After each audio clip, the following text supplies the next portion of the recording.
Anybody seen the clerk?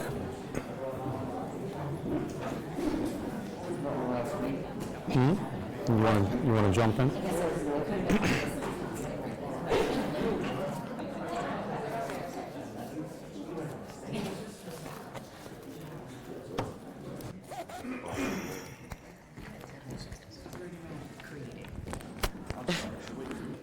Dramatic effect.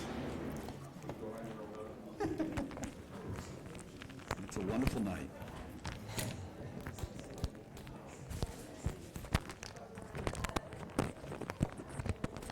Is everybody ready but me?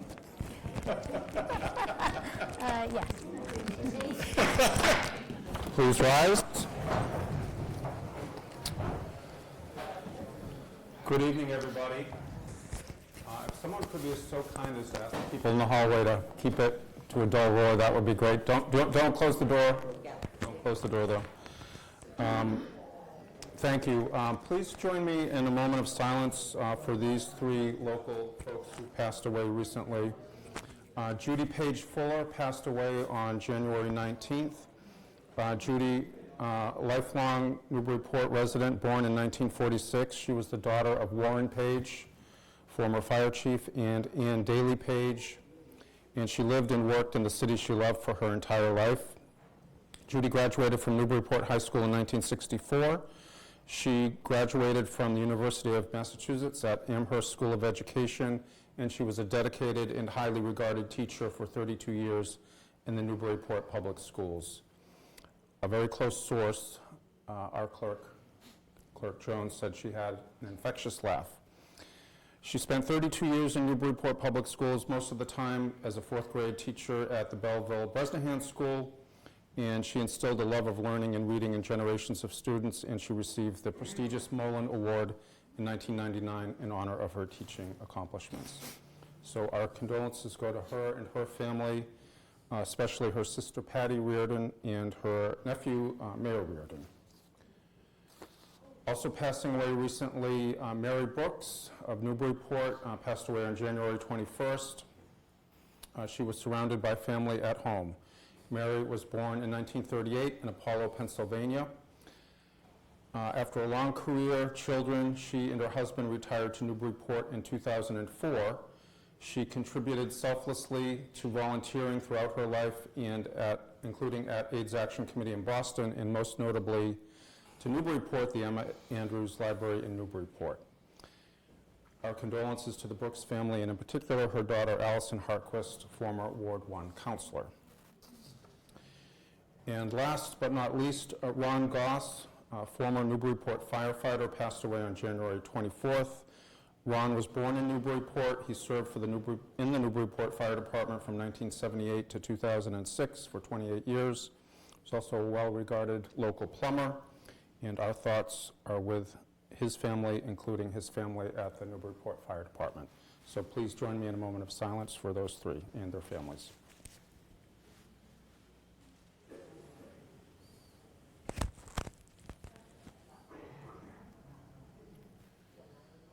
Thank you. And now if you would join me in the Pledge of Allegiance. Pledge allegiance to the flag of the United States of America And to the republic For which it stands, one nation, under God, indivisible, with liberty and justice for all.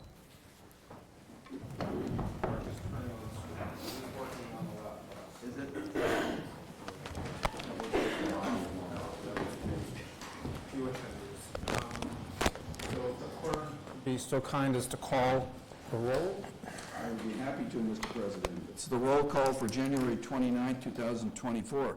Councillor Harmon. Here. Councillor Khan. Present. And Councillor Lane. Here. Councillor McCauley. Here. Councillor Preston. Here. Councillor Shan. Present. Councillor Wright. Here. Councillor Z. Here. Councillor Donahue. Here. Councillor Granis. Here. And Council President Cameron. Here. We have 11 present. And no roll Any calls. late file items? I'm pleased to report we have no late file items. Okay. Fair enough. And now I believe we're going to hear from Marshal Murray. This is with respect to the commendation for Officer Jason Cohen. Get some people coming in. On in. Step right up. Right here. There's great. please speak into the mic.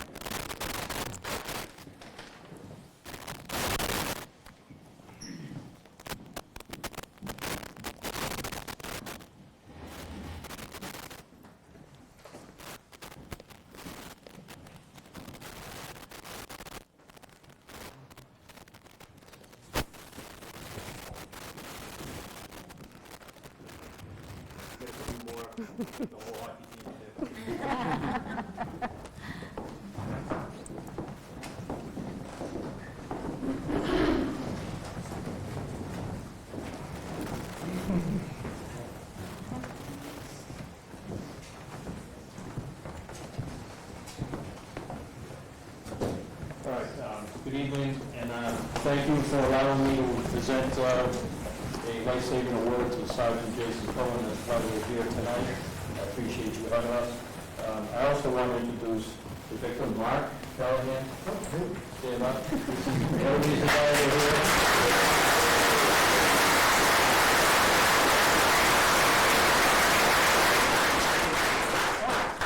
I'm going to say something now before we get to we get a few presentations we'd like to do. Thank you. I don't think I deserve an applause. I think Jason deserves an applause.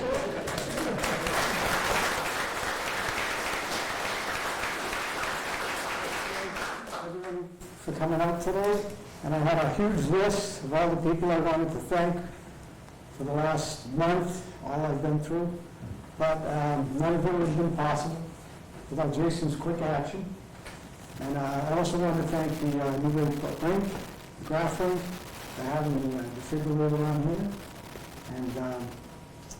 And well, thanks for coming.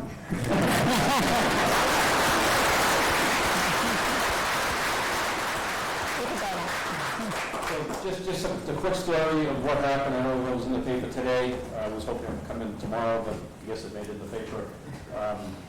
A group of all these guys here, they skate every Wednesday morning, and on the 27th of December they were skating, and Mark had an incident on the ice, he collapsed, and Sergeant Cole was right there, started CPR, used the AED, was able to bring Mark back, and I think he went in for surgery a couple days later, is that correct? And he's doing well now. So, you know, we do this a lot of times on duty, but to be there off duty, to witness someone drop it's a big difference, because we usually get to the call 2 to 5 minutes and the person has already been down for that long. So it's really important to, you know, right there, that it's just the time, it was of the essence for that. So I think that was, it was instrumental. So let me get to the awards. Mayor, you want to come up to us?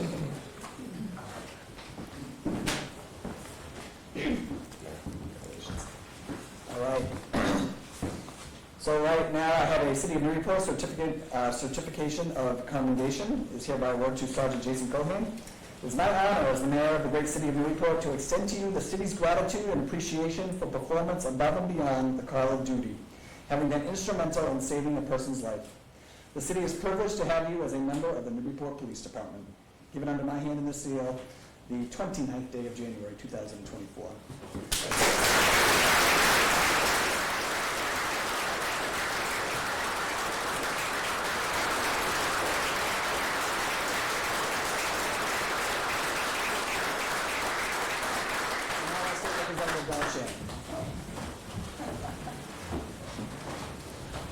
So today we recognize someone who has said repeatedly in public that he wants no recognition. But I think that is also something to honor, the humility of public servants. We're grateful that you were there in that moment. And I think when a world feels mean-spirited and dark sometimes, that we should take every moment we can to celebrate these special moments, these everyday moments in the life of a public servant. So thank you so much. And on behalf of the Massachusetts House of Representatives, I would like to offer you this citation as well. Thank you.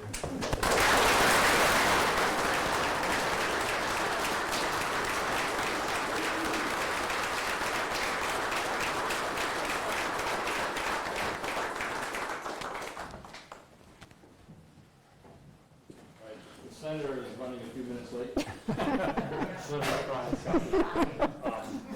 Anyway, so I have have a presentation from the police department, but I think it's fitting that Lieutenant Simons with, again, just adjacent, they're friends, and he, if you remember, we had 5 years ago, he did a similar thing off duty as well. So I think it's fitting that I allow him to present this to Jason, so.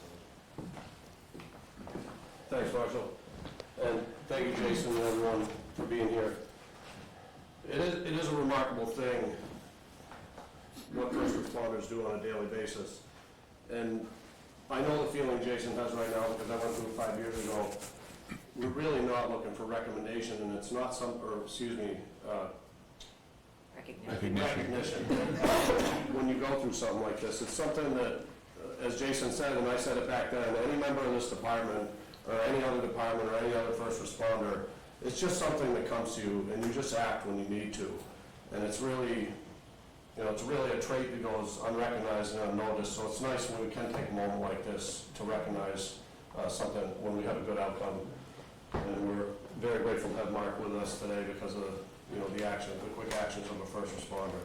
So, Jason, thank you. And on behalf of the department, on Wednesday, December 27th, 2023, while off duty, we're at Graph Lake in Newburyport playing pickup hockey when we regularly do on Wednesday mornings. On this day, Mark Callahan collapsed on the ice. You immediately determined he was in cardiac arrest. You yelled for someone to call 911 and also to get the AED. You then began CPR until it arrived, and at this point you connected the AED, performed CPR, and the shock was eventually delivered.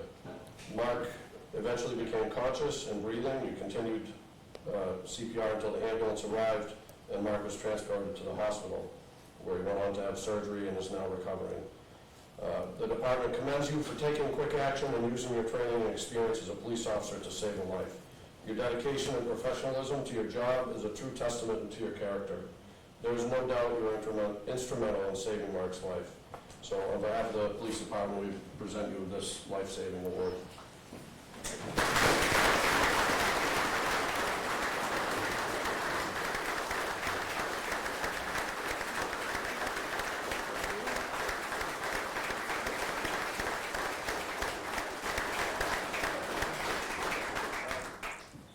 Senator Top.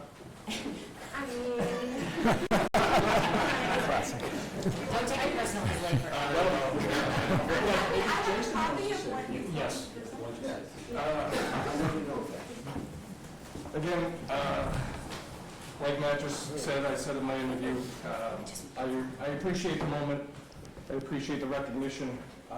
It's not something I am loving at the moment. To be honest with you, I do appreciate the moment. I am very grateful that I was there that morning and that Mark had that incident when he did, and I was there available to assist him, and very happy that he's here with us today. And I thank everyone for all this time that you've spent on me. This is much better than anything we're going to do. Well, I appreciate it. Thank you. Thank you, Chief, and good evening. And I know how much you want to prolong this. I can appreciate your shyness because I'm very shy myself. But through you, Mr. President, it is an honor to be here to be able to recognize you for your heroic actions on that night on the rink when just a moment of difference, a moment of action saved a life. And I think it's a reminder to us all of the value that we have in all of our public servants who are trained and ready to be able to step in, no matter when, where, or what, to be able to save a life and make a difference that is otherwise not going to be made. And so I wanted to come and just join with everyone in congratulating you and celebrating the fact that you represent the very best of public service and that you were ready on that moment's notice when you didn't expect to be called into service, to be able to put down the stick and stop the focus on the puck and think about another human being that was desperately in need of your capabilities and your training and your caring and compassion. So I'm pleased to be able to bring you a Senate citation to be able to recognize those things, and that will match the House citation. I will note that the Senate citation has a much nicer cover. But happy to join with Representative Shand in recognizing you. And so this is from the Commonwealth of Massachusetts, and it reads, "Be it known that the Massachusetts Senate hereby extends its congratulations to Jason Cohen in recognition of your heroic and life-saving actions on December 27th of 2023, and be it further known that the Massachusetts Senate extends its best wishes for continued success, that this citation be duly signed by the President of the Senate and attested to and a copy thereof transmitted by the Clerk of the Senate. And this is signed by our Senate President, Karen Spilka.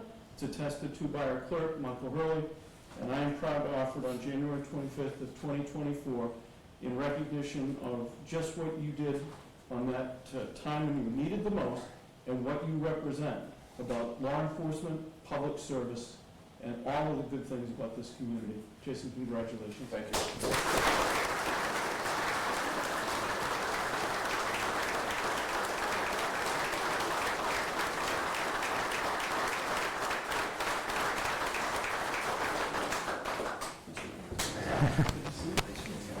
Thank you, everybody. I appreciate the time. Marshall, if I just have a word on behalf of the council. Thank you, Sergeant. We were also, your virtues were extolled by former Ward 4 Councillor Christine Wallace, who told us what a great liaison you've been to her when she was on the council. And I'd have to say, for Mr. Callahan, we're glad you're here. Thank you for being here. But the money quote from this morning's Daily News that gave me a chuckle, because I knew the outcome of the story was a good one. Mr. Callahan said afterwards, when he was recovering, he said, "I knew Jason was one of the better players on the ice, but I didn't know he was a cop." And that was a good time to find out that someone was a well-trained police officer, sergeant. So You might be speaking of the style of play. well, thank you so much. Thank you. For everything that you did. And appreciate all the service that you all offer to us. Thank you. We'll get a few minutes from you up and I'll stay.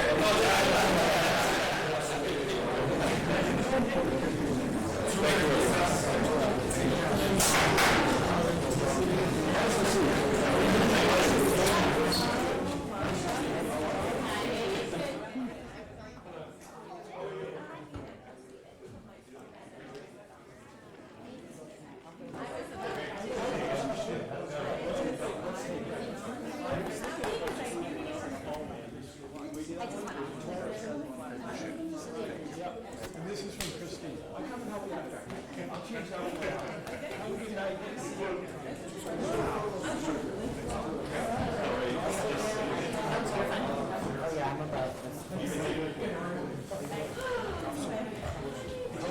You made it on time, Tom. Congratulations. I did throw you under the bus just a little bit there. You have amazing spidey sense for coming in that last second.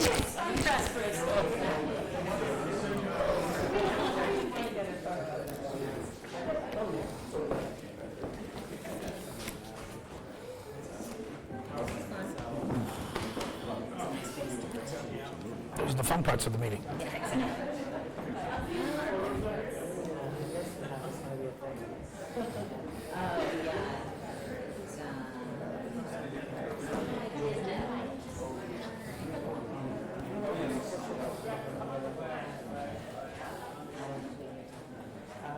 Then he didn't. That makes sense. All right, we're back in session.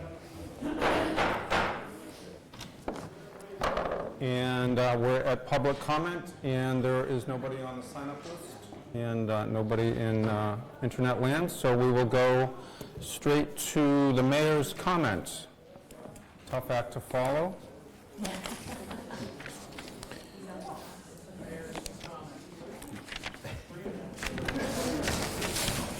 So, quick question, Council President. So are we looking at attendance or asking, or no one's raised their hand? Anybody in the audience want to speak? Or online? Oh, that's the audience, okay. Yeah, nobody had their hand up, so Okay. I'm assuming no.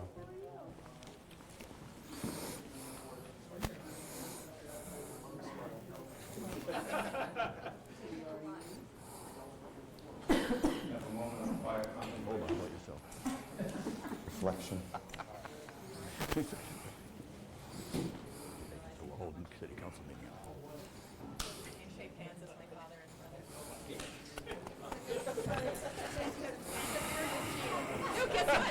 Only reason I say that. My turn? Yeah, it's your turn. How you doing? Nice to see you. Nice to see you too. And now, without further ado, the mayor's comment. We're fighting with paparazzi. Thanks, everyone. Good evening. Great to be here. Really love what a big event that was. I love any opportunity we can honor our employees here in Newburyport, but something that definitely deserves all the pomp and circumstance we can give them. I want to thank you again for mentioning the three Newburyporters who passed away the past couple of weeks. Ronnie Glass, over 30 years with the fire department. Came on in 78. That was the first year of the station on Greenleaf Street. My grandfather was fire chief at the time. Lou was one of the nicest guys you would ever meet. Again, you mentioned he was a plumber. I think we all have those people we call when things aren't going great in your house, especially around plumbing. And Ronnie would drop whatever he was doing to show up at your house and help you with anything you needed. Just a good friend of the community, good friend to his other brothers and sisters at the fire department, so he was really sorely missed. And just my Aunt Judy, she was really an incredible teacher. It's been so nice these last 2 weeks to hear from so many past students of hers that reached out to the family and just talk about what an impact they had, even at 4th grade, in their lives. That was pretty special, because we all knew that, growing up with her, and to hear that from other people in the community was really great. Her father-in-law was Bradley Fuller, 46 years in the school committee, nice career, Bradley Fuller Field on Low Street, but she found her own path, 32 years for Newburyport Public School, started at the Brown School, and then finished at the Belleville and the Bresnahan. Just a really incredible career, and again, she'll be sorely missed. She had Parkinson's disease, which is just a really awful disease. My grandfather had that as well, but we didn't watch him go through it, but we watched Judy these last 10 years go through it. So again, it's obviously very sad that she's not here anymore, but just a blessing that she's able to move on. Okay. I'm just going to mention a couple things tonight. So this was my project update. I'm not going to go through the 3 pages of project updates that I sent you all earlier today. But I did want to mention International Holocaust Remembrance Day. This took place last week, last Thursday. Really great attendance there. It was really a really special and powerful event, I thought. I was able to go and lead a proclamation. It was organized by the Human Rights Commission and Congregation Abba Sahim. I would say the highlight of the evening was this book talk that took place on the stage between the author Margaret McQuillan and Orange and Winter, with some 8th grade students and also some seniors from the COA, and just talked about, that book was all about this family's experience with the Holocaust. Just really, really powerful. So I really want to thank the HRC again, and Alex Matthews, Rabbi Alex Matthews of Congregation Abba Sahim, for just his leadership in the community, and it was just really a wonderful, wonderful event. The Whittier School Project special election last Tuesday, as you all know, a vote was taking place last Tuesday across the 11 communities. I will say I'm just incredibly proud of everyone coming out to vote for Newburyport, whether you voted for, yes or no, but we just really, on a day in January where you just don't know who's going to get up and decide to cast their ballot that day. Newburyport certainly stepped up. Over 5,000 votes cast.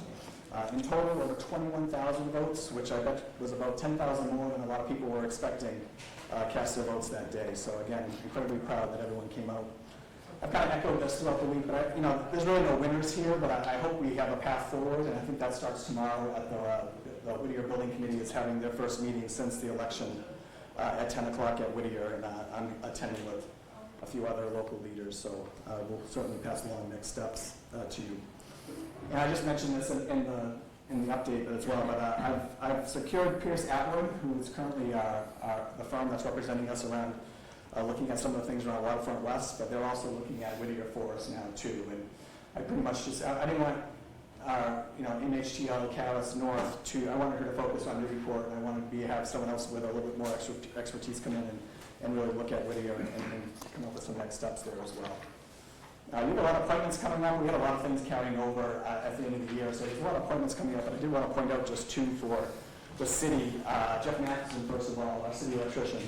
He has just been fabulous since coming on board, and we're really excited with the downtown lane project that's going to start taking off this year, but Jeff has just been incredibly hardworking, incredibly easy to work with across all the departments in the city. And also our assessor, Jill Brennan, is up tonight as well for reappointment. She too has been phenomenal to work with, over 20 years here working for the city of Newburyport.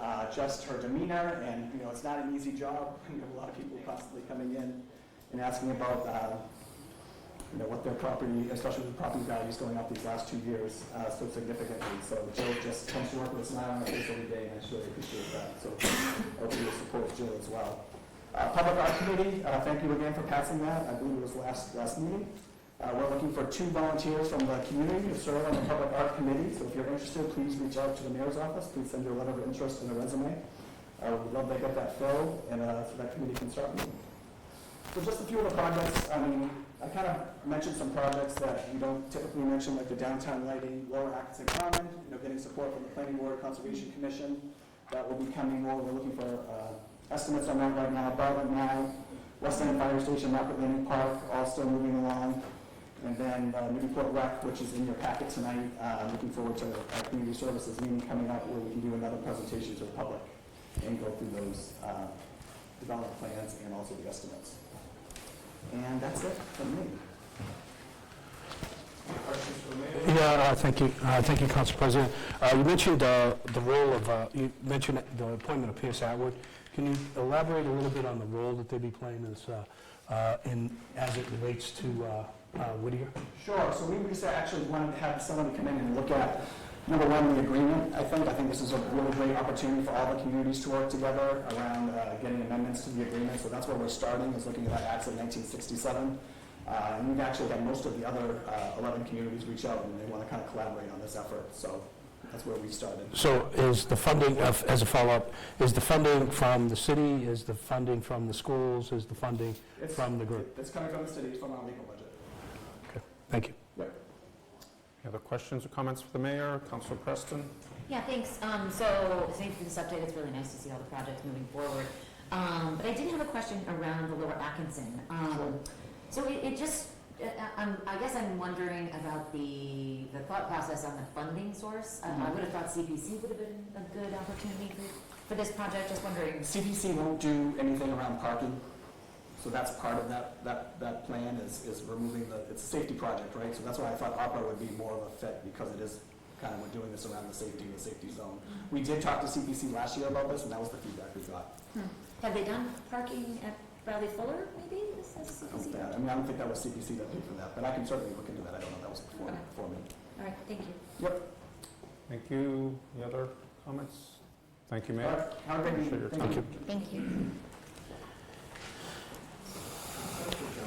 The consent agenda this evening consists of the following. Approval of minutes of January 8th and January 18th.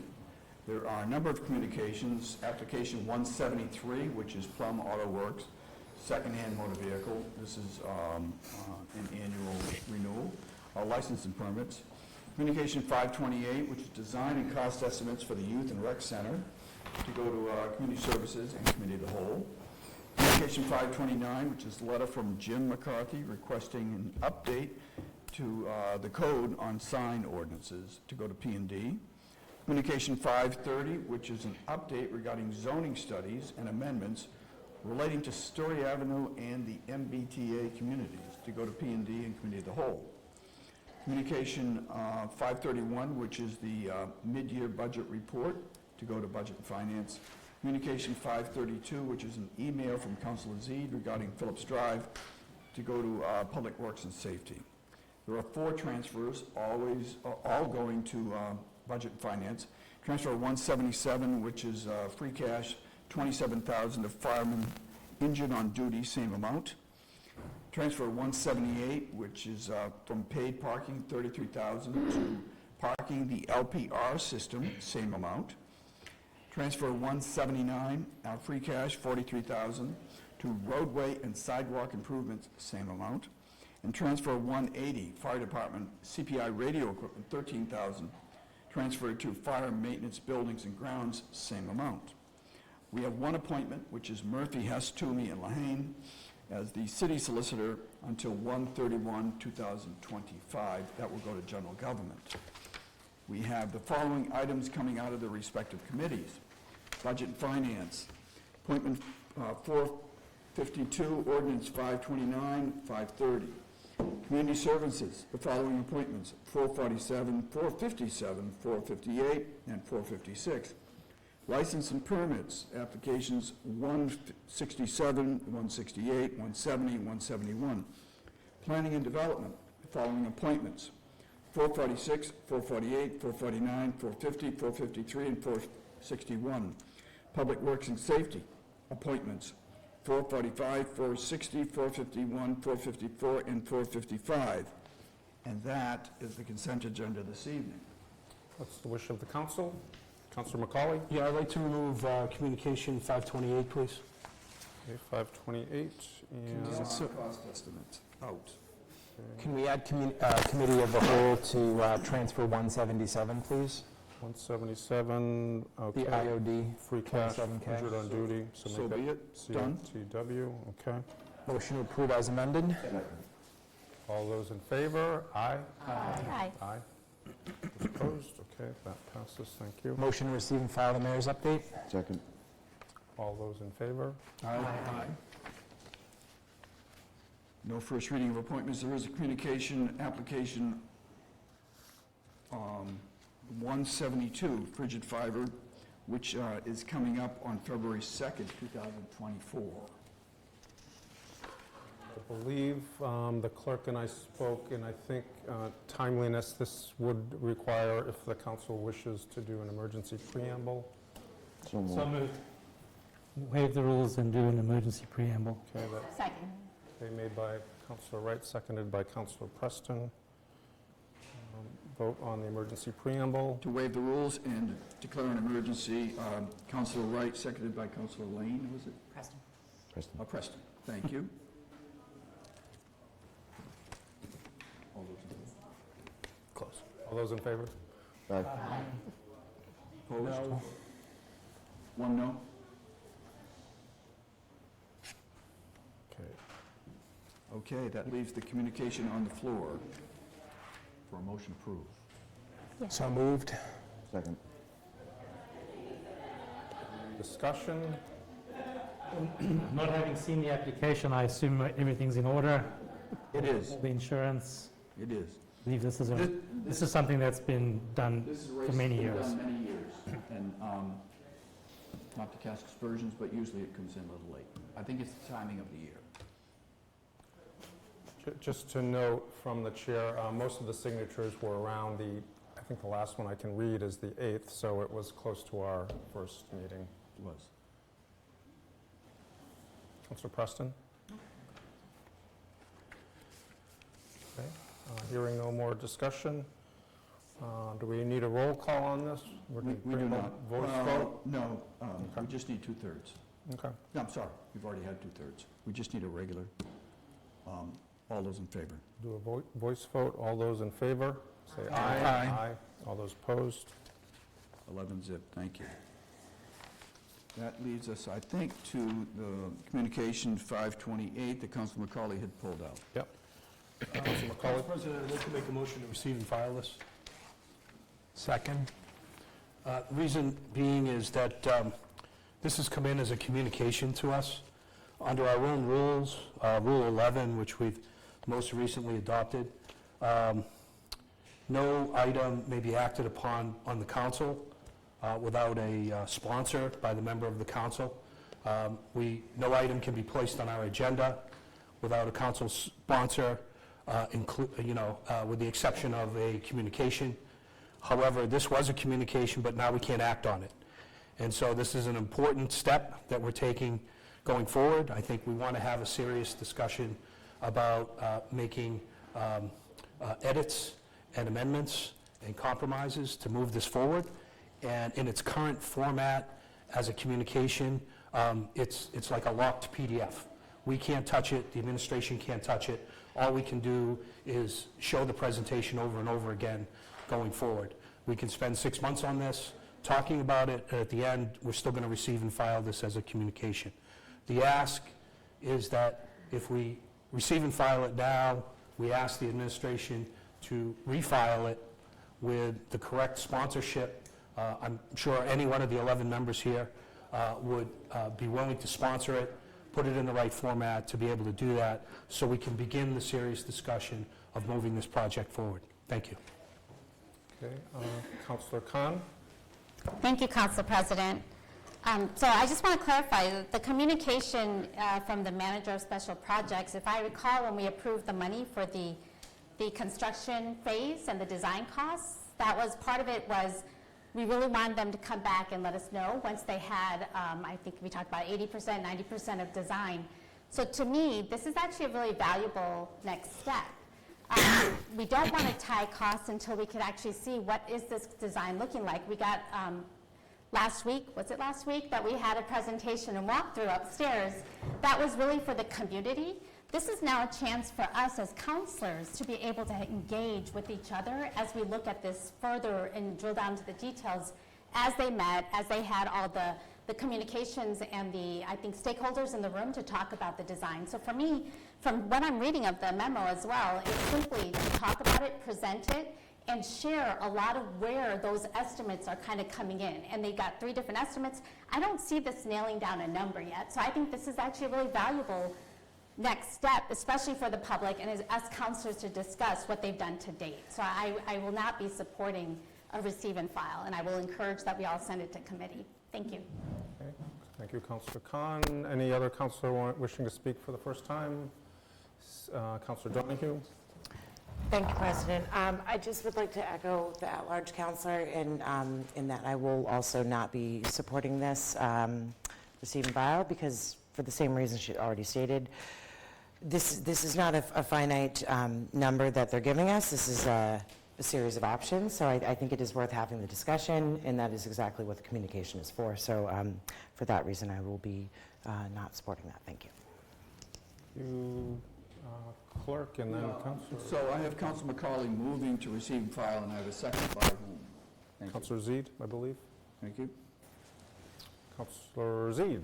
Thank you. Yeah, I don't have really a strong feeling, to be honest. It's interesting to hear conversation already about the numbers, but the referrals to community services and not budget and finance, which I did not come prepared to speak on because I didn't see a debate.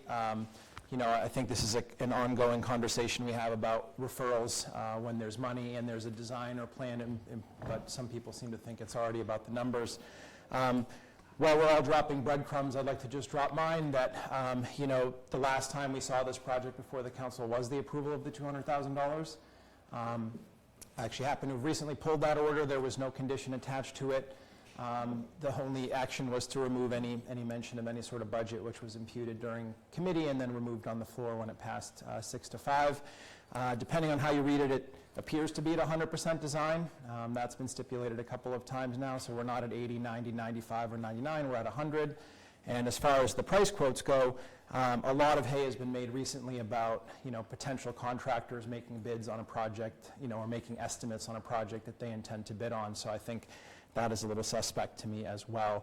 So I won't oppose it going to committee. I mean, I don't see any reason for us not to talk about it, but I do want to establish my current stance. Thank you. Thank you, Councillor McCauley. Yeah, this was not intended to stimulate debate over the positive and negatives of the plan, nor was it intended to talk about the numbers of this. It really was intended to have us take the right first step on taking, this is a long process. The numbers have taken, we approved this a year ago for financing. It's taken almost a year to come, over a year to come here.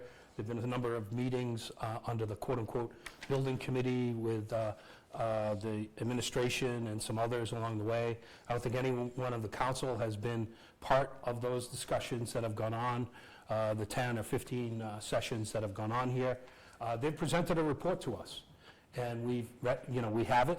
We saw the presentation, either in live or on file, and we can read this, but if we really want to take the first step, and I'm committed to trying to take the first step to move this forward, then what I'd really like to be able to do is, and this isn't about numbers, is talk about the design, talk about the functionality of it.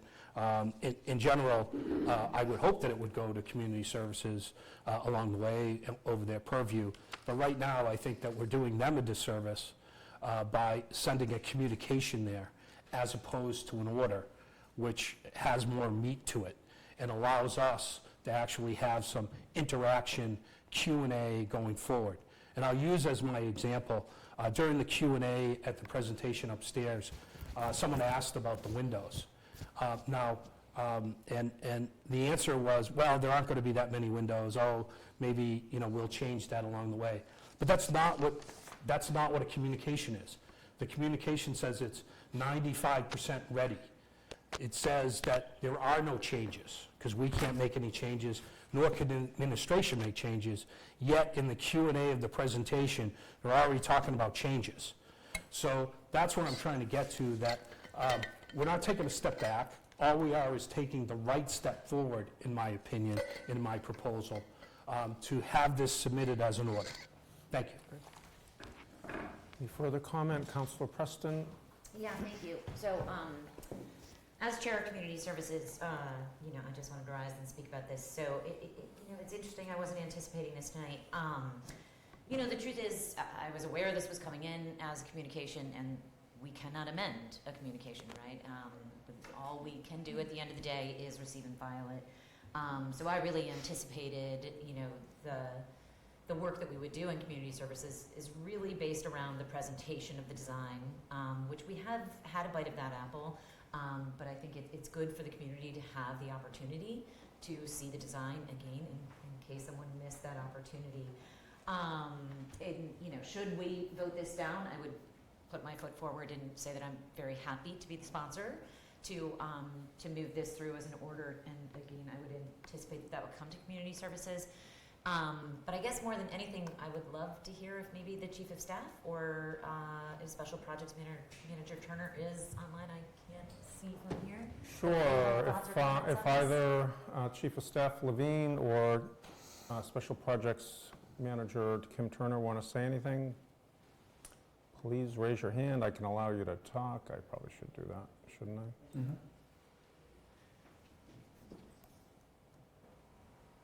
Okay, Andrew Levine, go ahead.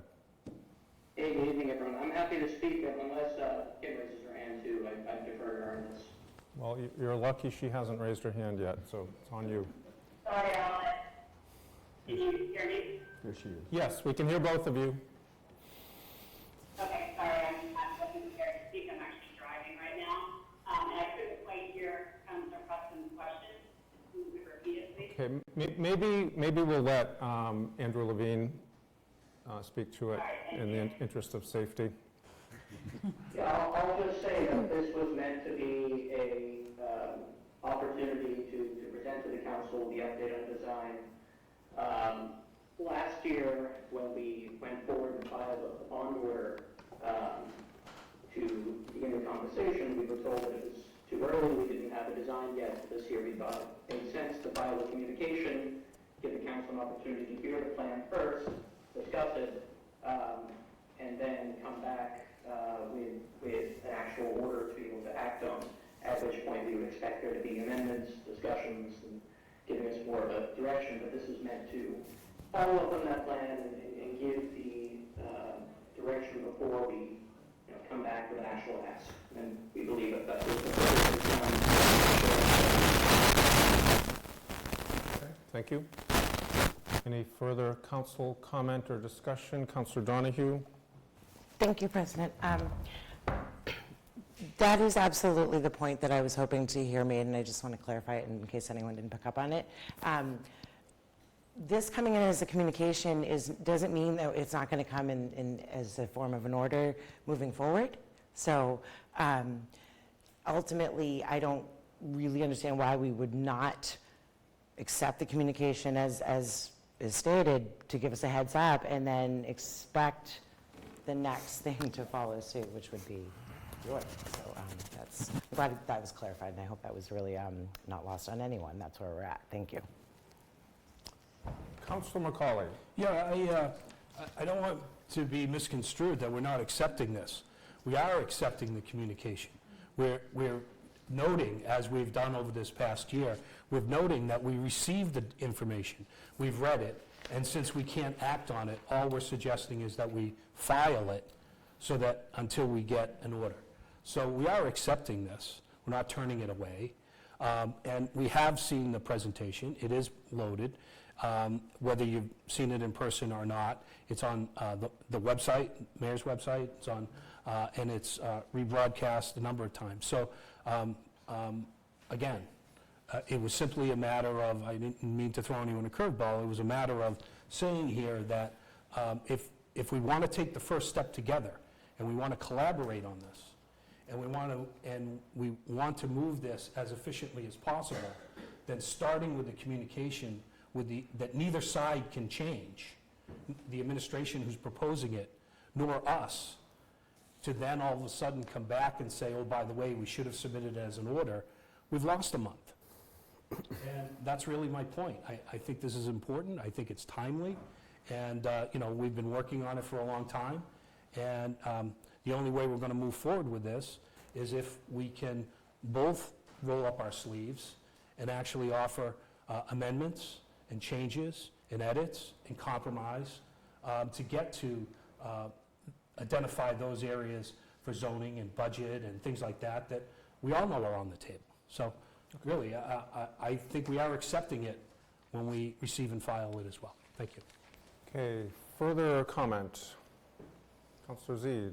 Just one last one. I think a lot of the last year has gone discussion about process, and actually in recent weeks with the Whittier discussion the same. So I actually want to put a sharper point on the Ward 5 councillors, which is that, when you don't have a check, actually, whether we take it in tonight as a communication on order, this is the problem, is the cake is already so baked that actually there's very little room for anything.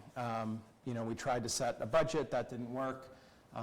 Councilors are saying, well, this isn't the number, it could change. I'm sure that's true, but within a fairly narrow band. So to continue to beat my drum, I'm kind of bummed out by the whole thing, because I think at this point, I think this is a bit of a empty process, and then the next step is here's a bond for whatever the amount is decided, and then it becomes an embarrassment campaign, or however you want to look at it, and that doesn't really provide any opportunity for any meaningful conversation around it. So I think what residents should understand is councilors haven't been invited into this process in the last year.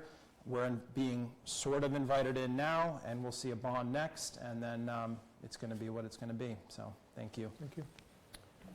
Councillor Khan. Yeah, thank you, Council President. I guess I'm just going to add a couple more things here, because everyone's been saying things, and I hear what the councillor from Ward 5 is saying. I think what we're discovering is, as it was mentioned, it was 3 years of a very painful trying to make some steps forward. And what I believe the administration's trying to do, and I completely hear what the Ward 5's councillor is saying, because I think we do want to have momentum, and I am trying to figure out what's the right path that will bring all of us to a comfortable state. It's not just me or 1 or 2 or 3 people, all 11 of us. So whatever it takes for this body, I'm willing to offer. If this is better as an order, I'm willing to then accept that.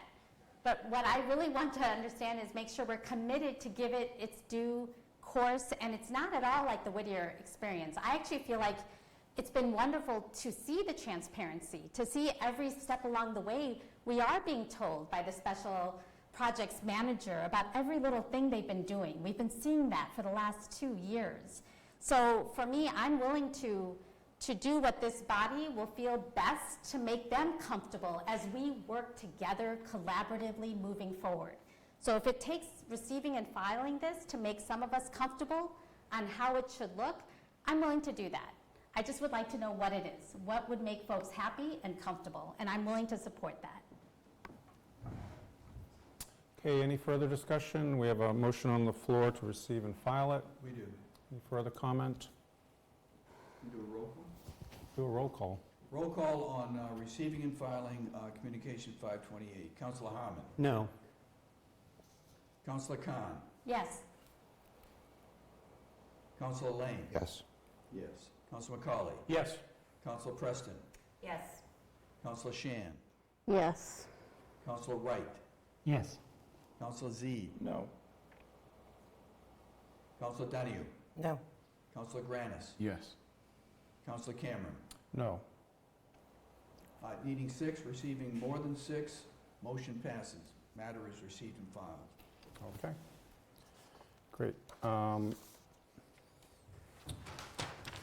That leads us to, there are no transfers, second reading. Bella? correct? Second reading? Second reading of appointment 459, Marion Vesey, 10 Kent Street, to the Human Rights Commission until 2/15/2028. Motion to approve on second reading? Okay, motion made and seconded. That would be a roll call. The appointment 459. Councillor Harmon. Yes. Councillor Khan. Yes. Councillor Lane. Yes. Councillor McCauley. Yes. Councillor Preston. Yes. Councillor Shan. Yes. Councillor Wright. Yes. Councillor Z. Yes. Councillor Donahue. Yes. Councillor Grant. Yes. And Councillor Cameron. Yes. Motion passes. Thank you. Orders. Orders, we have 4 of them. The first order, 526, is for an amended city council calendar, moving one date in July from basically the first Monday in Yankee Homecoming to the previous Monday. Motion to waive the rules, establish an emergency, and pass it tonight altogether. Thank you. Is there a second on that? Second. Thank you. We vote on that. So this is waive the rules, establish an emergency, and did you say approve also? Yes. A mega motion. Thank you. I think voice vote would be fine for this. All those in favor? Aye. All those opposed? Hearing none. Thank you very much. 11-0. Next. That leads us to a gift acceptance of $10,000 with respect to the Newburyport Black History Initiative. Can I make a larger motion to refer 532, the $10,000 gift acceptance, 533 and 534 to Budget and Finance, with Committee of the Whole on 533 and 34? Sounds good. Second? Second. Councilor McCauley. I'm sorry, which one is COTW? The two statements of interest. 533, 534. Correct. The NHS roof and the knock roof statement of interest to MSBA. And we're all going to Budget and Finance, and the latter two to Committee of the Whole. wonderful. We have that. Councilor Khan? Is this discussion now? There was Discussion, yes? Yes, thank you. Council President, may I have our Budget and Finance Chair, just for the public, just kind of say what these items are, so especially the MSBA Statement of Interest, if you don't mind. Here, do you want the clerk to read? What would you prefer? I was thinking, but I thought because you sponsored these, Sure, right? sure. Yes, so these both MSBA's, Massachusetts School Building Authority. In both cases, we are requesting funding to assist us in repairing, replacing the roofs at Newburyport High School, as well as the knock Mullen, or the knock, I should say, and both have the attachments with them. I was noticed by the facilities manager at the schools. I believe the deadline is the 1st of March, so the committee will intend to take up both of these during the month of February. And the way that MSBA works is when you make an application, the governing body, in this case, the City Council, has to essentially take a vote acknowledging the existence and submission of these applications, because MSBA never covers 100%, and in this case wouldn't, so there would be a city appropriation that would be required. So this is considered one of those milestones. We have in the past done these, most recently with the high school, but it was combined with the labs, and as will be discussed in committee, this now is solely really for the roof, so it's a little bit different. Okay. And I think we're all much more familiar with the MSBA in the last And also, month or so. one last thing is, I think the school committee also takes these up as well, since they're related to the schools. So, so we will be inviting them, whomever may be able to come to our meetings that are relevant. Great. Thank And you. that mega motion was seconded by? Councilor McCauley? I thought. Yeah, I did. Okay, so we've got a collective motion on all of those. I think we could do a voice vote. All those in favor? Aye. Aye. All those opposed? Thank you. Moving, no, I feel like I'm stepping on the clerk's toes, but I'm just going to keep on going. There's no ordinances, and we're moving to committee items, so budget and Motion to approve appointment 452 Jill Brennan to Assessor 21527. Second. Thank you.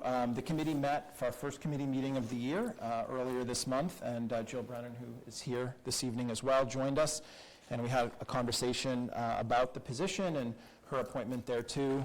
Most of us know Jill Brennan at this point pretty well, as the mayor mentioned, has been in the city for quite some time, taking over the assessor's office in the last several years. So our conversation largely actually just circled around assessor topics, I would say. So I just think I'll just take the brief opportunity to update you on those things. Number one is probably the most timely one, is just a reminder whenever we can that abatements, if you wish to abate for fiscal year '24, which is now, those are due February 1st, which is Thursday, at 7 p.m. So if you are contemplating that, now is the time to file those. So that's one important update. The second one is that there are a number of potential exemptions that you may qualify for: senior exemptions, work-off exemptions, military veteran type things. So if you think you may be in one of those realms, you don't have to do all the research yourself. You should just pop into the assessor's office and they can help guide you and figure out if you are. Some other broader news is that there are some new exemptions that are expected. As most of us know in this room, but for the benefit of the public, most exemptions we can offer or reductions in property tax are enabled by state law. So we don't necessarily create them here, but we implement them and accept them. And so there are some initiatives, more information to come on that, and some increases to existing exemptions. For example, we talked about the senior work-off going from $1,500 to $2,000. As we all know as well, full certifications of our assessments are done every 5 years. That puts our next one at FY27. So that'll be requiring more field work and more visits and things like that that residents may see. And then finally, we did have a decent amount of conversation about actually how assessments are arrived at, and we talked about vision system and appraisal models and some of the ways that are done and the various ways that that can be approached, the so-called sales method or cost method, et cetera. And we did get into a conversation about Plum Island, which seems to have some interest, which I think will continue. That conversation will continue. At the end, it was a 3-0 vote to recommend Jill's appointment and approval, and the committee brings that to you tonight. Thank you. So motion has been made and seconded. Any further discussion? Councillor Wright. Thank you, Council President. I do want to expand upon the issue on Plum Island. It has far-reaching repercussions to the people that live there. The issue is that the land values and the building values differ completely from the way that the mainland properties are assessed. You'll find that most of the properties on Plum Island, especially the ones that are, they're all in the flood zone, the land values are significantly higher than the improvements on those properties. If you take a comparable property also in the flood zone, but on the mainland, say for example on Water Street, it's like the rest of Newburyport, where the improvements are significantly more than the land value. Why that's an issue for people on Plum Island is because the Plum Island Overlay District uses 50% of the improvement value before they require you to go up on stilts out on the island. So by having that inverted, it puts a lot of pressure on people's property rights and forces them to have additional expenses when, from what I understand and from what my questions to the assessor have been, I don't understand the model that arises at that decision. When you compare a home on Water Street, for example, it's right on the river, its improvement values are significantly higher than the land value. If you take any property on Plum Island, it's the reverse, and I don't understand it. I've asked the assessor to explain it, and up until now, I don't have a good explanation for it. So I'm not questioning, the overall assessment process. That's what the abatements are for. But I have a significant concern about the way the model is interpreting the values on Plum Island, especially the difference, the inversion between the land values and the improvement values. So I want that on the record. I haven't decided how I'm going to vote yet, but I'll wait till that. Thank you. Any further discussion? Councillor McCauley. Thank you, Council President. It's more a question for the committee as much as anything else. This Plum Island inversion of value, and just to put some numbers on, if I own $1 million home, on the mainland I might have $750,000 value of my home and $250,000 in the land. But in Plum Island, it's reverse. I have $750,000 value of my land and $250,000 of my home.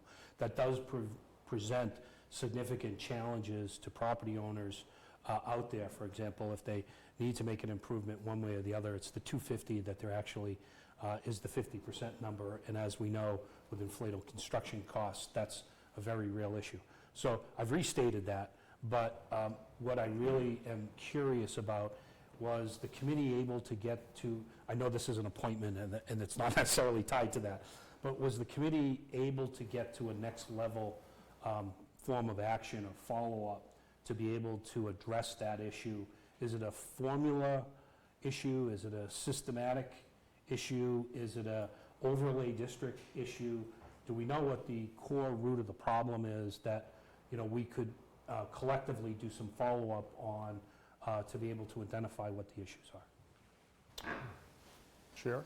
Thank you. I think we did identify a couple of potential paths forward. I think on the assessor side, on the city side, I think one idea was to pull some aggregated data comparing clusters, let's say. So if we could compare a few neighborhoods on the island to a few, just to establish what the at-large councilor is describing, but to establish it via data as opposed to maybe just looking at it or looking at it in the context of a single abatement. So I think that would be something that we kind of had talked about, and that I think when in committee we talked about potentially revisiting around budget time when we typically see all the departments again, the assessor included. On the resident side, the ask was more data as well and more examples of some of these differentiators, because I think where there's a bit of a more of a conversation to be had is that, you know, there's always individual considerations with assessments, individual properties, and it's difficult in a meeting to put your finger on this property versus that property, versus what we sort of were feeling or sort of are prodding around. Is there a systemic issue with the model in terms of how, so in other words, the assessor doesn't touch every single home every single year, even necessarily during the full certification. Some of this is reliant upon a model. And that model is provided to us by Vision Assessment, which is the city's tool. We've heard that name. You probably know it if you've looked up your own property card. But I think one of the questions is the way that they're doing the broad model creating this disparity. So I think there's two sides to come at it. One is a data collection, and we did ask if the assessor could pull some of that data for us, and then we've got some residents, I think, that are doing the same. And then hopefully we'll come together and, A, can we agree that there's that disparity? And then B, we can start to figure out why it may be happening, and then hopefully, if and where warranted, take corrective action together. Great, thank you. If that helps at all. Thank you. Further comment related to the appointment? Okay, hearing none. Roll call. Roll call on the appointment of 452 Jill Brennan. Councilor Harmon. Yes. Councilor Khan. Yes. Councilor Lane. Yes. Councilor McCauley. Yes. Councilor Preston. Yes. Councilor Shan. Yes. Councilor Wright. Present. Councilor Z. Yes. Councilor Donahue. Yes. Councilor Granis. Yes. Councilor Cameron. Yes. 10-1, appointment is approved. Motion collectively to approve Order 529 and Order 530. Second. So I'll go through each of these. They're both gift acceptances. The first one is 529, dated 1/8/24. This is a $2,500 gift acceptance from David Voles towards a park bench. This is effectively the first bench coming in under the new bench program that we did spend a little bit of time on conversing about during last session. So this is a part of the payment. In other words, this is the first installment, if you will, and then there'll be a second payment of approximately the same amount once the bench is installed. So these are being done for the first time, I think, a little bit more consistently. This is the first one. This is not a new bench. This is one, you know, as they roll over in Market Square, and if you've been down, some of them probably could use some attention, then the opportunity is given. We are still in the gray area where there were benches done 10 or 15 years ago when there was no policy, and there was the questions about, is it in perpetuity, is it for some period of time? But effectively, right now, the stance is that you know, when a bench reaches either end of life or simply needs replacement or refurbishment, that there'll be an effort to reach out to the current placard holder, if you will. If they're so inclined to continue, they may take that up under this policy. If they're not, then there's certainly seems to be no shortage of folks interested in honoring somebody or something to that effect, and also helping the city with its needs. And If no one is interested, then of course the benches still remain the city, product, and it's their responsibility, so we would essentially take on the cost if that's where it ended up being. We did have some public comment about whether there could be some volunteer hours, particularly from vocational school kids maybe towards this effort, so that might be something that could be looked at in the future, or maybe even some of the work-off programs as well. So it was 3-0 on 5/29. And then 5/30 is a $16,000 gift acceptance. This is the so-called CVA program, Clean Vessel Act. So as folks know, the city does operate pump-out boats. I'll spare you the explanation. Hopefully that tells you what they do. But long story short is we've actually been getting this grant for a long time, but because we weren't accepting the gifts as consistently, we never saw this one come through. But now it is coming through under this new idea. So essentially it's a cost share of the pump-out. Folks will also remember that we have done transfers and appropriations for equipment, and that continues. So essentially the compact or the deal sort of is the city provides the equipment, we obviously have the employees, and then there's a 75% to 25% cost share. 75% is actually carried by the grants and that so forth, and then 25% is local funding. So that's your $16,000. This is a reimbursement, so I would think this will become an annual occurrence. It was 3-0 on this one, just as it was 3-0 on the other for both. Thank you. Any discussion? Okay, hearing none, we could do this on a voice vote, I believe. Correct. All those in favor collectively approving 529, 530, say aye. Aye. Opposed? That's it for business tonight. Budget's on its regular track, so we will meet on Thursday. We do have a couple of committee of the whole items if you're interested, specifically the injured on duty, which I have a sense may be related to the former fire chief, which has been the subject of conversation, but much of it is public, and so it will be discussed in accordance with those rules. Then we have the 2 statements of interest. I also emailed you all just to give you a heads up about the CPA, so I just want to keep our eye on the ball there. And our budget and finance schedule is also set for the full year that I'll circulate to you. For the most part, it is the Thursdays, but there are some conflicts with council having moved to Tuesday, et cetera, but all of them are posted, and I'll be happy to send them to you. Budget's all set. Thank you. Thank you, Councillor Zede. Community Services, Councillor Preston. Yes, thank you. So motion to approve appointment 447, Christine Chapman to the Council on Aging. Second. So Ms. Chapman came in and spoke with us. She has lived in Newburyport for 20 years, but due to a very demanding job that entailed a lot of international travel, she hasn't really had the opportunity to spend a lot of time getting to know Newburyport well. She is recently retired and finally has that time. She has gotten herself involved at the senior center, and as a part of that, found out about an opening on the Council of Aging. Really felt like that was a very good fit. In her previous working life, she worked in technology and really wants to focus on using data trends to better understand how the utilization of the senior center is happening, how to improve the services, and how to get more residents engaged. The committee voted 3-0 to recommend her approval. Any further discussion? Okay, roll call. Roll call on appointment 447. Councillor Harmon. Yes. Councillor Khan. Yes. Councillor Lane. Yes. Councillor McCauley. Councillor Preston. Yes. Councillor Sheehan. Yes. Councillor Wright. Yes. Councillor Z. Yes. Councillor Donahue. Yes. Councillor Granis. Yes. And Councillor Cameron. Yes. Thank you. All right, motion, and I'm not sure if I can do this, so tell me if I can't. Please, clerk, motion to collectively approve appointment 456 and 457, which are respectively Charles Griffin to the Parks Commission as a reappointment, as well as Charles Griffin as a reappointment to the CPC rep from the Parks Commission. Can I do that collectively? Second. All right, so as mentioned, these are reappointments. I think many of us are very familiar with Mr. Griffin. He's here in the room with us tonight, and he did join the committee in person at our previous meeting. He explained to us that he really came to the Parks Commission due to his passion for the Bartlett Mall, but has found a greater interest in all the parks and the work that the CPC does. Councillor Harmon, looking out for his ward, did ask about Atkinson Commons and, you know, the willingness to work with all the various working groups that contribute to Lower Atkinson as well as Upper Atkinson. And Mr. Griffin was very clear about his expressed willingness to work with everyone.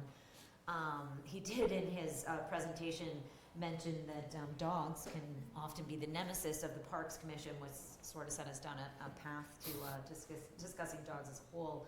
Councillor Donahue commented about the problems that she's heard from constituents about dogs playing in the playground area of Moseley Woods.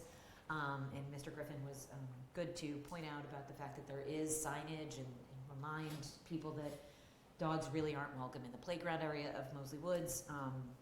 I myself, as some of you may realize, previous to getting involved with the city council, founded a group called Friends of Newburyport Dogs, which was really looking to create a fenced-in dog area. So we talked about that a bit within the committee as well. I think certainly Mr. Griffin, myself, as well as Councillor Donahue, all felt that could be a very good idea for the city, alleviate some of the dog issues that are often plaguing the Parks Commission.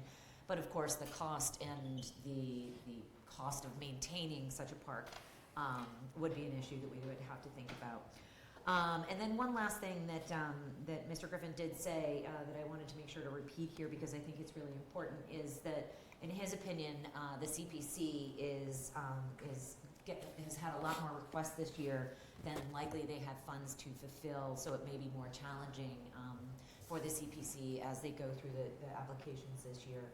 So with that, the committee recommended 3-0 for approval of his appointments. Thank you. So motion has been made and seconded. Any further discussion? Okay, roll call. Roll call on approving collectively 457 and 456. Councillor Harmon? Yes. Councillor Khan? Yes. Councillor Lane? Yes. Councillor McCauley? Yes. Councillor Preston? Yes. Councillor Shan? Yes. Councillor Wright? Yes. Councillor Z? Yes. Councillor Donahue? Yes. Councillor Granis? Yes. And Councillor Cameron? Yes. Thank you very much. All right, lastly, motion to approve appointment 458, Kimberly Emmons Second. to Waterfront Trust. So Ms. Emmons has lived in Newburyport for 15 years and is currently raising 2 young twin daughters. She is currently serving on the Water and Sewer Commission, but we'd be leaving that for the Waterfront Trust. She and her family has utilized the Marketfront Landing Park for many years, feels it's an amazing asset and resource for the city, and wanted to get involved with the Waterfront Trust to be involved in the protection of the park. In our questioning of her, she mentioned that she works often in mergers and acquisitions, which can be really challenging to bring 2 diverse groups together to find a path forward, and feels that those skills would really help her in her role on the Waterfront Trust. The committee recommended her approval 3-0. Okay. Further discussion? Councillor Harmon. Not discussion, but I just wanted to point out that Ms. Emmons did come earlier, had to leave. Just made the effort. 2 small kids at home. All right, duly noted. Without further discussion, roll call. Appointment 458, Councillor Harmon? Yes. Councillor Khan? Yes. Councillor Lane? Yes. Councillor McCauley? Yes. Councillor Preston? Yes. Councillor Shan? Yes. Councillor Wright? Yes. Councillor Z? Yes. Councillor Donahue? Yes. Councillor Granis? Yes. And Councillor Cameron? Yes. Thank you. So this is the point where I was going to say we are going to be discussing the new recreation facility, but since we received and filed that communication, I think it is very likely that we will be canceling our next meeting because anything else that we have in our docket currently relates to the Bartlett Mall. There's a communication from Joe Morgan as well as a gift acceptance that are all related to the Bartlett Mall. Special Projects Turner and I have discussed that it would be best to collectively discuss all the issues around Bartlett Mall. The bids are due on February 1st, so we will see those very soon, but that would not be in time to have that in our docket. So we likely will be canceling our next one, but then we'll have lots to discuss at the next meeting. Thank you, Councillor Preston. Councillor Lane? Can I just, in the spirit of getting kids to bed, can I make a motion to take out of order appointment 461, Jeff Matheson, to be up next? I know they've been waiting here, and I know they want to get home and get the kids ready for school. Good point. Can I make a collective approval to do it all? If we don't mind, I don't mind, we could just do all of planning and development quickly. All right, motion to collectively approve appointments 446, 448, 449, 450, 453, and 461 collectively. Second. All right, let's get started. So Ms. Nickerson is actually behind us. Appointment 446, Elaine Nickerson. She is originally from Westford. She was a member of their affordable housing community and their trust for many years. She worked there on some of their Habitat for Humanity and 40B projects, and then left when she started her own business, doing some her own consulting for affordable housing. After she decided to retire from that, she came to Newburyport. She'd actually had a plum house on Plum Island, stayed there in a cottage for 25 years, and then decided when she came to Newburyport she wanted to be on the mainland. And she has been here for 5 years, and after having retired, she decided she wanted to give back to the community and start doing affordable housing trust again. We had a great conversation with her. She is obviously well suited for this role, and we appreciated her stepping up to the plate. We approved her 3-0. Next on the agenda was appointment 448, Biff Baus, a native of Nebraska. He came to Newburyport in 2018, went to Harvard and Vassar studying urban planning and design. One of the comments he made about being on the Historic Commission was that he could finally tell his mother that he was using his degree for something he actually had studied in. He loves Newburyport, was really fascinated with how Newburyport stopped urban development from destroying our downtown. And one of the nicest things he said about being in council chambers was he said, this building makes it feel like he's a feeling of what a good city should feel like. I thought that was a really nice comment that we all got to hear. Going from there, he stated that when he came onto the Historic Commission, he started really diving into it, and Councilor Preston started questioning him on his Instagram feed, because he has a great Instagram feed called Newburyport Architecture. Had some good conversation about what historic means. Houses that are 50 years old or 75-year-olds, he has an opinion. He's served as the vice chair of the Historic Commission for these last few years, and he is thrilled to be stepping up to be the representative for the CPC. The committee voted 3-0 to approve his appointment. The next two, these are the tough ones, appointment 449 and 450, Tom O'Brien. Where do you start? His 4-line resume speaks for itself. He was on the Water Commission for 6 years prior to his 22 years of being on City Council. He is currently serving on the Water and Sewer Commission for the last 2 years. He's been on the Housing Authority since 1995. He couldn't say enough nice things about the folks he works with on the Housing Authority. Really proud of what's going on at Kelleher Gardens right now with the siding improvements. He's enjoyed being a member and is happy to step up to be the representative of the CDC. When we asked him why he wanted to do that, he said, well, nobody else wanted to. So we truly appreciated his honesty on that one. I think we got some good education on what the Housing Authority is, how people are appointed. Director Port and Council President Cameron gave us a good education of what other communities do as well.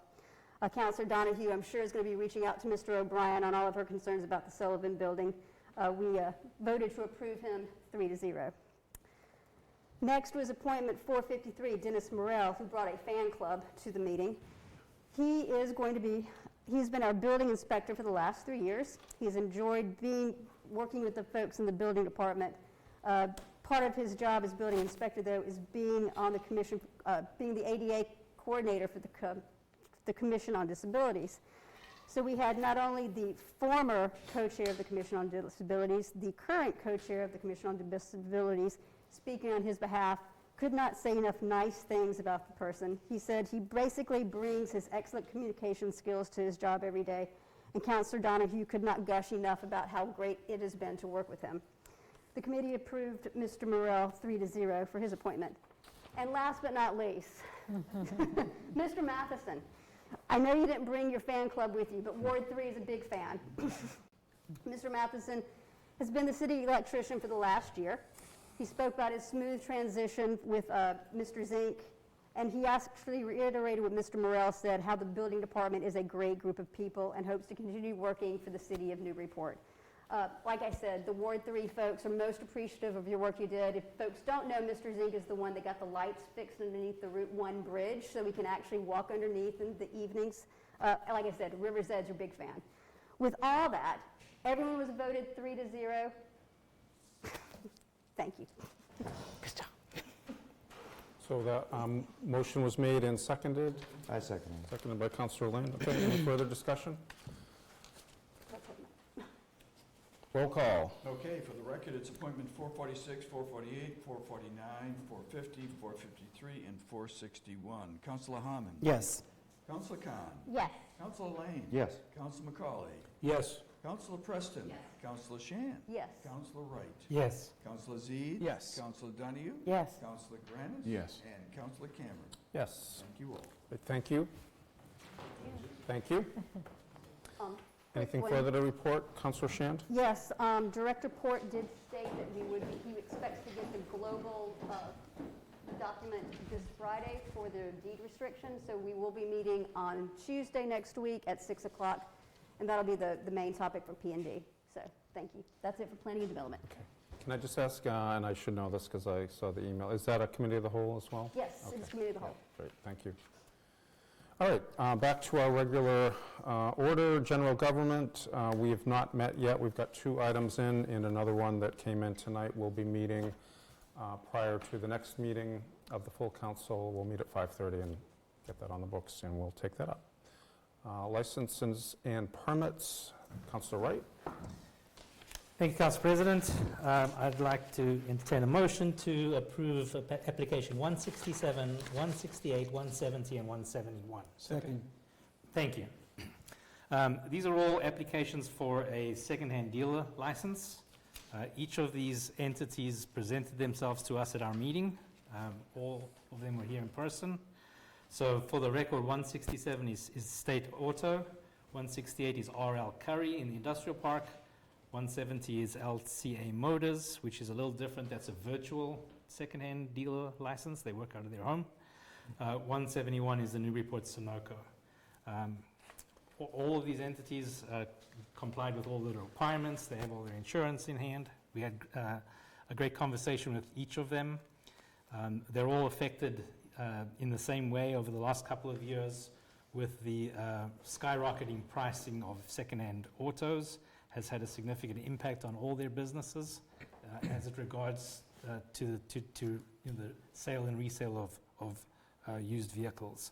So we commiserated with them about that for a little while, but they all appreciated having an opportunity to appear before us in person. It's something that that was started by Councillor McCauley when he was the chair, and I think it's a good precedent to continue to meet with these people in person once a year. I noticed that there is another one coming to license and permits. We talked about the timing on these. There is a little bit of a delay for these second-hand dealers because they come to us in the first meeting of January. They could supply us with their applications earlier, possibly in the November timeframe, and that way we could approve them and keep them operating continuously because they've had to have a little bit of a wait now while we've gone through our process. So that's all I have to add for this evening. Thank you. Great. So any further discussion? Councillor Zede? Thank you. I did notice the one about that was a home-based, just in light of other neighborhood questions. Obviously, one would expect that this isn't a zoning determination, so it's not to have a car lot in a neighborhood. I don't know if that came up. I'm sure that they understand that. I just want to... Yes, it did. This gentleman was very clear that even though he's allowed to have, by zoning, unregistered vehicles on his property, at least one, he doesn't do that. He's very aware of his neighborly responsibilities, and he's never had any vehicles on the premises. Okay. Thank you. Thank you. Any further discussion? On these applications, would we need a roll call or is a voice vote? Voice vote. That's good. All right, let's do a voice vote. Yeah, it's a voice vote on 167, 168, 170, and 170 collectively. So all those Clerk? in favor say aye. Aye. Opposed? Okay, thank you, Mr. Clerk.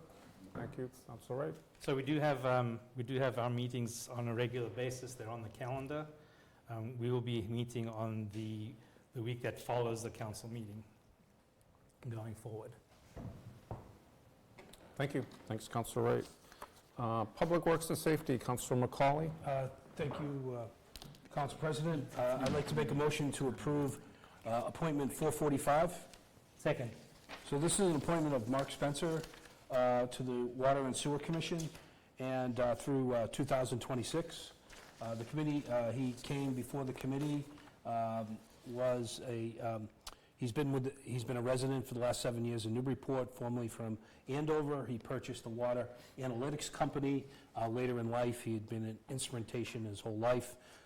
Going forward, we had an interesting conversation about water, wastewater, instrumentation, measurements, and the whole thing. His two items that he thinks are important for us are sustainability and PFAS going forward. He does not see any potential conflicts of interest with his current business selling into our business. So all of that said, we recommended him 2-0 for the committee's approval. Okay, motion made and seconded for the approval. Any further discussion? Okay, roll call. Roll call on appointment 445. Councilor Harmon. Yes. Councilor Khan. Yes. Councilor Lane. Yes. Councilor McCauley. Yes. Councilor Preston. Yes. Councilor Shan. Yes. Councilor Wright. Yes. Councilor Zede. Yes. Councilor Donahue. Yes. Councilor Granis. Yes. Councilor Cameron. Yes. Thank you. I'd like to make a motion collectively, following the trend here, for appointment 460, 451, 454, and 455. Second. The reason, all of these are associated with the Harbor Master facility. I'll start with appointment 451, which is Paul Hogg. He is being reappointed as the Shellfish Constable. This is separate from his duties as the Harbor Master. It was added to his job around 2015, simply because the clam flats were closed before then from pollution standpoint. He oversees the rules and the execution of those rules. At any given time, there may be 1 to upwards of 25 people on the flats themselves. He does remind people that anything taken from the flats need to be purified, which led to a discussion that the plant is on Plum Island and currently was damaged by the storm. It may or may not reopen based upon the volume that's there. We think it would be a shame if it was not. We may want to raise that flag with our state representatives going forward. The nearest plant other than the one on Plum Island is in Gloucester. So it could potentially have devastating impact on those people that like to clam and do shellfish within our environment and region right now going forward. The other 3 are reappointments. Appointment 460, Tim Rooney, Assistant Harbor Master and Shellfish Officer. He's been in his role since May of 2020. He formerly worked in the New Hampshire State Marine Patrol. His focus is on safe boating and educating the public. We had appointment 454, Enrico Caruso, again, a reappointment. He'd been on the water for 20 years. He was appointed by Ralph Steele, a name from the past. He's seen a lot of changes. His focus, too, is the education of the public on boater safety. He sees more and more folks, particularly first-timers that try things and don't work out that way. And so they take it upon themselves to try to educate the public before it happens. He did bring up, there's an increase of personal watercraft from upriver. He is bilingual and has been able to help educate those folks as they come down in the river and about the rules and the no-wake zone and things like that going forward. And the last one is Joseph Sederquist, again, Assistant Harbor Master in Shellfish. He's been on the water for 40 years. He comes with the fact that he's been a master captain for years and has been instrumental in some of the larger boats navigating the mouth of the Merrimack going forward. All in all, it's just a reinforcement of the notion that we get time and time again that the Harbor Master is getting better candidates and they're focused on boater safety.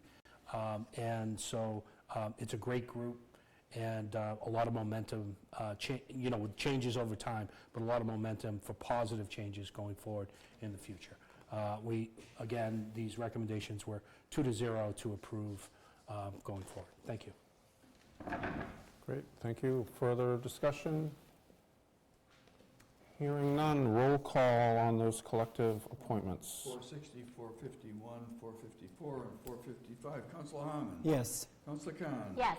Councillor Lane. Yes. Councillor McCauley. Yes. Councillor Preston. Yes. Councillor Shan. Yes. Councillor Wright. Yes. Councillor Zede. Yes. Councillor Donahue. Yes. Councillor Granis. Yes. And Councillor Cameron. Yes. The last thing, Council President, is we have set our time. We are the off Mondays. It's a regular scheduled time. We follow community services. Going forward, we'll have a hybrid model going forward. Thank you. Thank you, Councilor McCauley. Do we have anything for good of the order? Hearing none, is there a motion to adjourn? Motion to adjourn. Second. All those in favor? Aye. Aye. Opposed? Great, thank you. Good night.